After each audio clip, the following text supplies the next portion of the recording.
Hare Krishna. Delusion makes a life-sustaining activity into a life-threatening activity. When we come together with our friends and loved ones and eat food, we talk over food, we exchange jokes, we exchange notes, and we feel at home, we feel comfortable, we feel a sense of belonging. And this is one of the most eating together, chatting together with friends is one of the most stress relieving, joyful, risk free activities. And yet, the power of delusion is so great that it can convert such an activity into a dangerous activity, a life threatening activity. How is that? We can do it happens when we start eating irrationally, we start eating excessively, we start eating inappropriately. Then the food, instead of sustaining our life, starts threatening our life.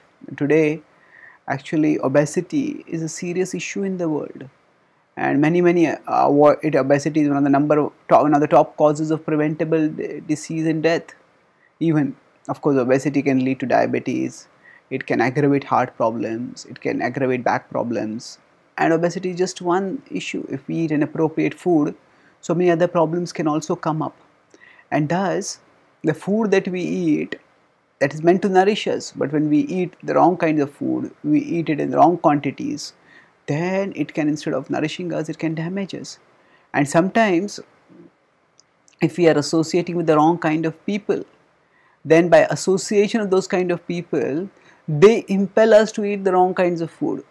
So they may impel us to eat meat, they may impel us to drink, and these harm us.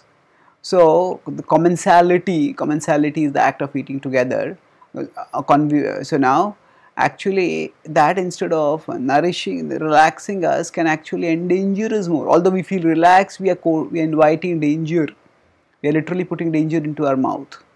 And thus, the power of delusion is that it can transform that which is life sustaining into life threatening. The Bhagavad-gita talks about food and eating in general in different modes, and it talks about how उच्छिष्टमपि चामेध्यं भोजनं तामसः प्रियं यातयामं गतरसं पूतिपर्युषितं च यत् उच्छिष्टमपि चामेध्यं भोजनं तामसः प्रियं yatayamam gatarasam, when rasa has gone from food, puti paryushitam chayat. So, actually speaking, there is, when we think of food as, we don't discriminate properly in choosing the right kind of food. We eat stale food, we eat rotten food, and often much of meat is actually rotten or rotting.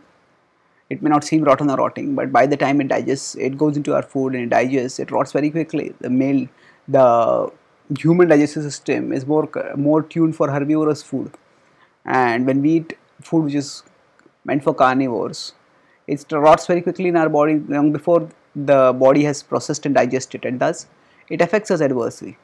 And in this way, we end up in trouble. So there are people literally who have eaten their way to death. Today, when people just live on a diet of fast foods, they live on a diet that is distressful and dangerous for them, then they court death. So this is the power of delusion. While talking about food in Rajoguna, Krishna says that dukkha shoka maya pradaha tikshna ruksha vidahina. So such food gives dukkha shoka amaya, that it gives misery, it causes lamentation, and it causes disease.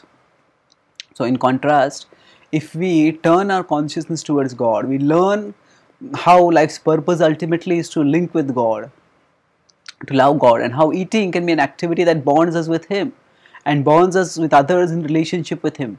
When we offer sanctified, healthy food to Him and honor that food, then by that we can all move closer to Krishna, closer to lasting fulfillment. Thank you. Hare Krishna.